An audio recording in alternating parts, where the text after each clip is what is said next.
90 के दशक के वो ज़माने आपको तो याद ही होंगे दोस्तों कि गाँव का जीवन कैसा होता था।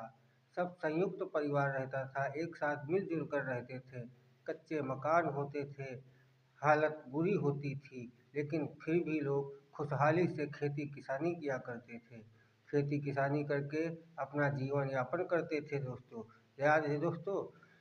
सब लोग एक पास बैठकर महिलाएं एक पास बैठकर आपस में बातचीत करती थी, अपनी राय एक दूसरे से लेते, नल से पानी भरा जाता था, एक दूसरे से अपनी राय साझा करती थी।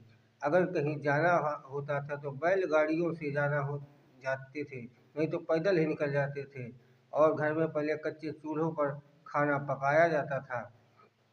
कच्चे चूल्हे पर का खाना पका स्वादिष्ट होता था, हमारे लिए लाभदायक होता था। और जंगल से लकड़ी काट कर लाई जाती थी, चूल्हे पर फिर रोटी पकाई जाती थी दोस्तों। ये तो याद ही होगा, इससे पहले सिंचाई की जाती थी कुएं में, जिसे रहटा कहते हैं दोस्तों। कुएं से पानी निकाला जाता था। माँ जो है बहुत दूर से पानी भरने जाती थी, कुएं से पानी भरकर लाती थी। बड़ी बड़ी कठिन समस्या थी उस समय। उस समय बाजार हम जब पिताजी के साथ जाया करते थे, बाजार में सब्जी खरीद लेने के बाद सब्जियां खरीदने के बाद पिताजी से हम कह ही दिया करते थे कि पिताजी मुझे समोसा या जलेबी खिला दो। कुछ न कुछ पैसे बचाकर 1 रुपये या 2 रुपये का नाश्ता हमें करा दिया जाता था। पिताजी हमारे इतने अच्छे हुआ करते थे तब, उनके साथ बाजार घूमने जाया करते थे। बचपन वो फिर बचपन था, टायर चलाने में गुजर जाता था, न मोबाइल थे न कुछ। गांव की कच्ची सड़कें, सड़कों में बरसात में पानी भर जाता था। जहाँ कहाँ एक आधी बस चला करती थी 90 के दशक में। तो बहुत लोगों के पास पैसा नहीं होता था, घर में एक साइकिल होती थी, समझ लो हमारे पास बहुत कुछ हो गया। वही साइकिल लेकर हम लोग चलाने निकल लिया करते थे दोस्तों।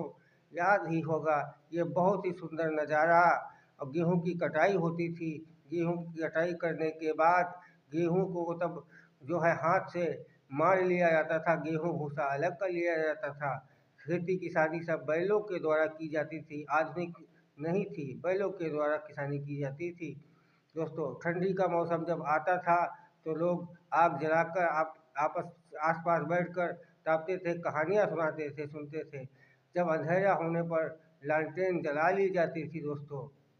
उसके बाद आपको जो है शाम का खाना तैयार करने के लिए माँ फिर से रसोई घर में चली जाती थी और खाना बनाने लगती थी। कितना सुखद मौसम था, गरीबी थी लेकिन